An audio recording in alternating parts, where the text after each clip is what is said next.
अस्सलाम वालेकुम viewers, welcome to farming protocol.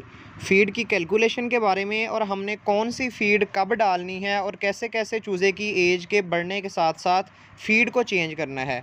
काफ़ी भाई इसके मुतालिक जो है वो क्वेश्चन पूछ रहे थे, तो मैंने ये ज़रूरी समझा है कि नए फार्मर जो कि इस फार्मिंग का शौक़ रख रहे हैं और चूज़े का भी ऑर्डर जो है वो आहिस्ता आहिस्ता दे रहे हैं, तो उनको कम से कम इसके बारे में अच्छे से आगाही होनी चाहिए कि हमने स्टार्टिंग में कौन सी फ़ीड डालनी है और फिर उसको कैसे कैसे चेंज करना है और दिन में कितने टाइम फ़ीड डालनी है और कौन-सा नंबर जो है वो फ़ीड का इस्तेमाल करना है स्टार्टिंग में और फिर कैसे चेंज करनी है।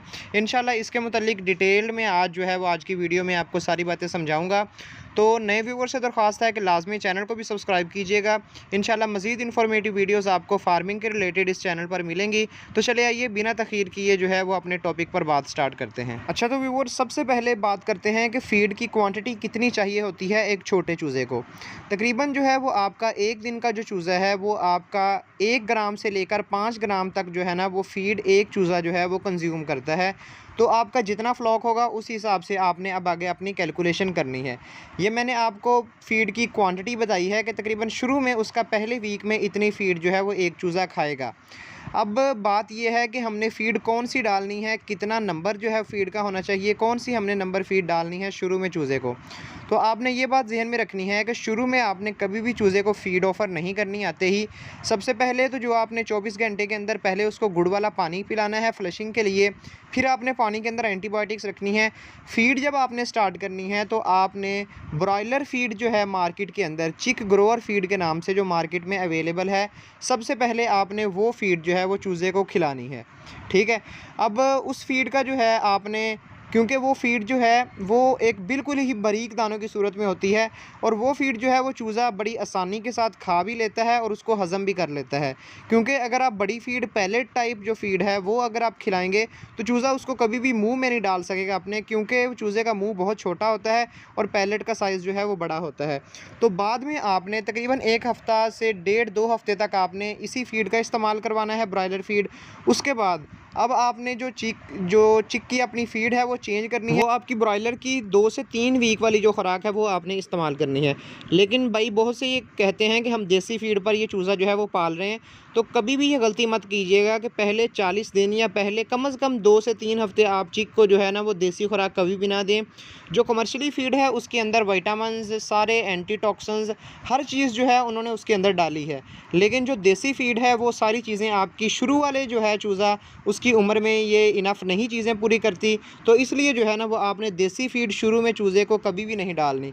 तो कमर्शियल फ़ीड जो है मैं आपको यही गाइड करूँगा कि अगर आप अपनी मुर्गी तक इसको लेकर जाना चाह रहे हैं या बड़ा मुर्गा तैयार करने जा रहे हैं, तो कोशिश करें कि पहले 40 दिन या पहला महीना लाज़मी कमर्शियल फ़ीड का इस्तेमाल करें। और कमर्शियल फ़ीड में जो अच्छी कंपनीज़ हैं उनका इस्तेमाल, जैसे पंजाब है, कुछ भाइयों को नहीं पता कि कंपनीज़ का, जैसे डायमंड है, सुप्रीम है, इनकी खुराक जो है वो अच्छी होती है। तो आप कोशिश करें कि शुरू में थोड़ी-सी महंगी भी फ़ीड आ जाए, लेकिन चूज़े की अगर शुरू में ग्रोथ अच्छी हो गई तो वो सारी अपनी उम्र में जो है ना वो अच्छी ग्रोथ करेगा, आपको एक अच्छा मुनाफ़ा दे के जाएगा। अब बात करते हैं भाई कि हमने कैसे इनको खुराक जो है वो माप कर देनी है या तौल कर देनी है। तो नहीं, ऐसा आपने बिल्कुल नहीं करना। आपने अपने चूज़ों के हिसाब से जो है जब बर्तन लगाने हैं अंदर, फॉर एग्ज़ाम्पल आपके अगर 50 चूज़े हैं तो उस हिसाब से आपके जो हैं वो 4 से 5 बर्तन लग जाएँगे, बड़े अगर चूज़े आपके हो गए हैं 30 से 35 दिन वाले। तो आपने क्या करना है कि अपने बर्तनों को दिन में 2 वक़्त जो है वो गर्मियों में खुराक इनफ़ होती है। सर्दियों में कोई फार्मर जो हैं वो 3 टाइम खुराक भी डालते हैं। लेकिन गर्मियों के अंदर एक तो अपनी खुराक भी बचाएँ और 2 टाइम आपने खुराक कैसे डालनी है कि आपने बर्तन जो है वो अपने पूरे भर देने हैं एक दफ़ा। अब जो पानी के बर्तनों की तरतीब है वो भी इसी हिसाब से है कि जिस हिसाब से आपने ड्रिंकर इस्तेमाल करने हैं उस हिसाब से आपने पानी के बर्तन इस्तेमाल करने हैं। और जो मैंने आपको एहतियाती तदाबीर बताई हैं कि पहले 24 घंटे में खुराक का इस्तेमाल ना करें, पानी सादा कभी भी इस्तेमाल ना करें, पानी के अंदर आपका पहले गुड़ होना चाहिए, उसके बाद जो है वो आपने एंटीबायोटिक विटासोल के नाम से विटामिन अवेलेबल है वो आपने मिलाना है। ये सारी चीज़ें जो है वो चूज़े को आपने स्टार्टिंग में अच्छी देनी है ताकि उसका एक अच्छा क़ुव्वत मुदाफ़ियत डेवलप हो सके, कि बाद में जो है उसके ऊपर बीमारियों का हमला ना हो और आपको एक अच्छे वज़न का जो है वो माल देकर जाए और आपको एक मुनाफ़ा बख्श फार्मिंग जो है वो उसके लिए आपका एक समा बन सके। तो उम्मीद करता हूँ कि फ़ीड के रिलेटेड को जो कॉन्सेप्ट थे आपके वो क्लियर होंगे। तो अगर किसी भाई का मज़ीद कोई क्वेश्चन हो तो कमेंट सेक्शन में पूछ सकता है।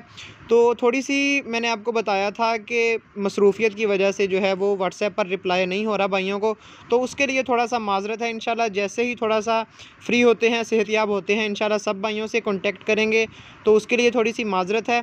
तो इंशाल्लाह मिलते हैं नेक्स्ट वीडियो में नए टॉपिक के साथ, तब तक के लिए अल्लाह हाफिज़।